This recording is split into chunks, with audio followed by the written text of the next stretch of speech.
I'm here at our Emergency Services headquarters where we're about to have our first Disaster Management Committee meeting for what we expect to be Tropical Cyclone Qd tonight, developing tonight. It's moving a bit more slowly than we had anticipated, but still expected to cross the coast somewhere between south of Cairns and Airlie Beach, potentially around Townsville. Obviously, they're very highly populated areas, and so we're working to pre-deploy emergency services personnel to make sure that they're ready to assist residents, but we're also encouraging residents to do everything that they can to be prepared. We have a great website, the Get Ready website, and now's the time to look that website up and make sure you have everything that you need.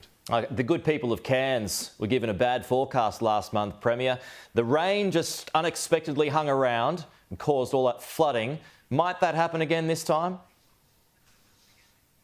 It did, and I was certainly relieved to see that most of the Bureau's predictions now have the cyclone crossing south of Cairns, so rather than those areas that did experience the worst of Tropical Cyclone Jasper's rainfall.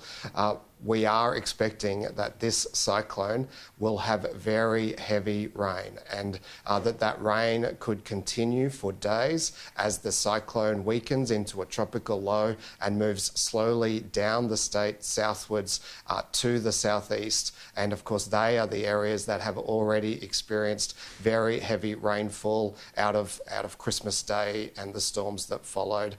Some of the predictions anticipate rainfall of more than a metre, possibly up to 1.2 metres on already saturated catchments. So we're effectively planning for two disasters affecting almost the entire length of the state. On the flip side to that, parts of Queensland is in the grips of storms and epic heat. Premier, there was a record high for electricity demand yesterday. Can rolling blackouts be expected for the rest of summer? No, we met this demand yesterday with adequate supply, but we did smash through our record demand, more than 10% higher than our previous record. So our previous record was about 10,000 megawatts. We used 11,000 megawatts yesterday. What we saw was some localised blackouts caused by lightning from storms, but in some cases, just that sheer demand put pressure on localised equipment that needed to be repaired. Our crews worked through the night to do that and had them all reconnected, 99% of them reconnected by 6 a.m.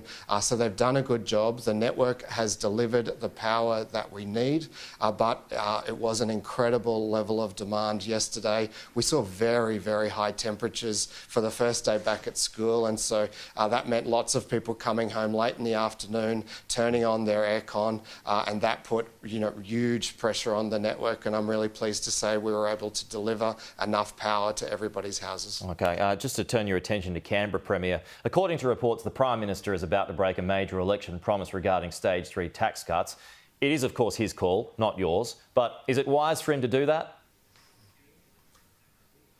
You're right, it is his call, but I imagine he is getting economic data through that speaks to the effects that these kinds of measures could have on inflation and the cost of living. And I know for Queenslanders, the number one issue for them is the increases in their costs. And every single decision from all of our governments should be focused on how to keep those costs down and how to deliver relief to middle and working Australians. They're the ones doing it toughest.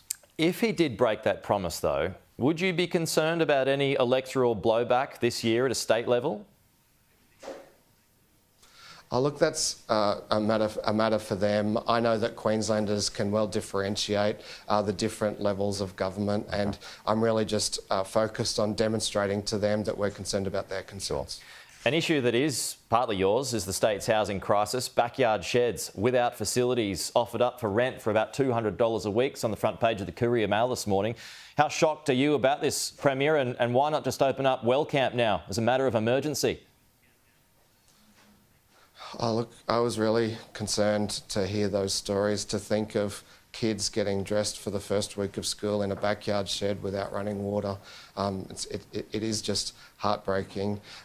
What we have in Queensland is a surging population, and a population that's growing at a greater rate than our construction market can deliver homes. And so ultimately what we need to do is work with the private sector to get more homes built. We're working with them to deliver development approvals. We're working with them to train more tradies and apprentices, including with free TAFE. And if we can use the Pinkenbar facility for emergency housing, then we will.